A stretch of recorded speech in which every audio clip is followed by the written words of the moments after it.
लीजिए सुनिए। देवकीनंदन खत्री के लिखे उपन्यास चंद्रकांता के दूसरे भाग का 27वां बयान मेरी यानी समीर गोस्वामी की आवाज में।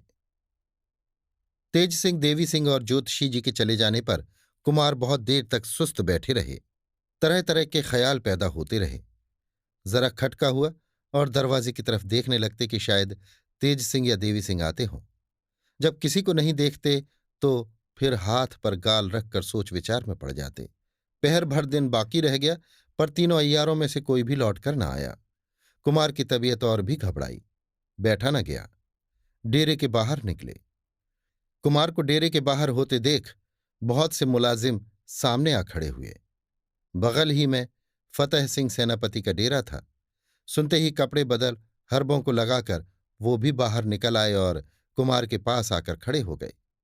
कुमार ने फतेह सिंह से कहा, चलो जरा घूम आवे, मगर हमारे साथ और कोई ना आवे। ये कहे आगे बढ़े। फतेह सिंह ने सभी को मना कर दिया। लाचार कोई साथ न हुआ।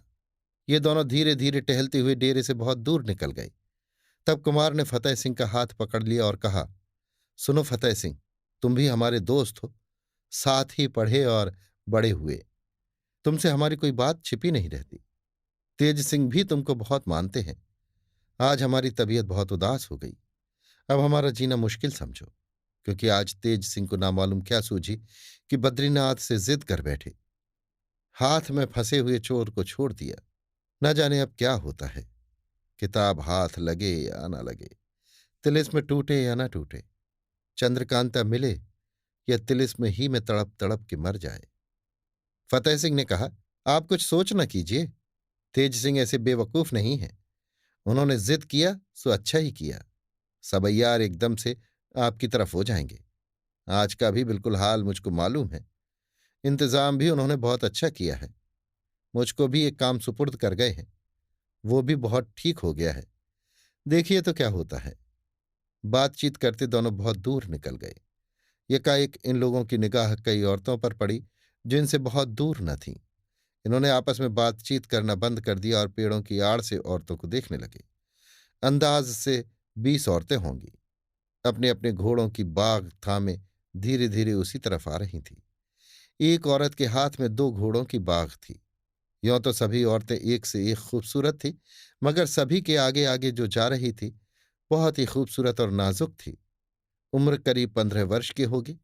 पोशाक और जेवरों के देखने से यही मालूम होता था कि जरूर किसी राजा की लड़की है।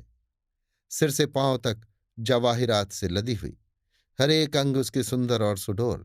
गुलाब सा चेहरा दूर से दिखाई दे रहा था। साथ वाली औरतें भी एक से एक खूबसूरत बेशकीमती पोशाक पहने हुए थीं। कुंवर बीरेंद्र सिंह एकटक उसी औरत की तरफ देखने लगे जो सभी के आगे थी। ऐसे तरद्दुद की हालत में भी कुमार के मुंह से निकल पड़ा, वाह, क्या सुडौल हाथ पैर हैं। बहुत सी बातें कुमारी चंद्रकांता की इसमें मिलती हैं। नजाकत और चाल भी उसी ढंग की है। हाथ में कोई किताब है जिससे मालूम होता है कि पढ़ी लिखी भी है। वे औरतें और पास आ गईं। अब कुमार को बखूबी देखने का मौका मिला। जिस जगह पेड़ों की आड़ में ये दोनों छिपे हुए थे, किसी की निगाह नहीं पड़ सकती थी। वो औरत जो सभी के आगे आगे चल रही थी, जिसको हम राजकुमारी कह सकते हैं, चलते चलते अटक गई। उस किताब को खोलकर देखने लगी। साथ ही इसके दोनों आंखों से आंसू गिरने लगे। कुमार ने पहचाना कि ये वही तिलिस्मी किताब है, क्योंकि इसकी जिल्द पर एक तरफ मोटे मोटे सुनहरे हरफों में तिलिस्म लिखा हुआ है। सोचने लगे, इस किताब को तो अय्यार लोग चुरा ले गए थे। तेज सिंह इसकी खोज में गए हैं। इसके हाथ ये किताब क्यों कर लगी? ये कौन है और किताब देखकर रोती क्यों है? अभी आप सुन रहे थे देवकीनंदन खत्री के लिखे उपन्यास चंद्रकांता के दूसरे भाग का 27वां और अंतिम बयान, मेरी यानी समीर गोस्वामी की आवाज में।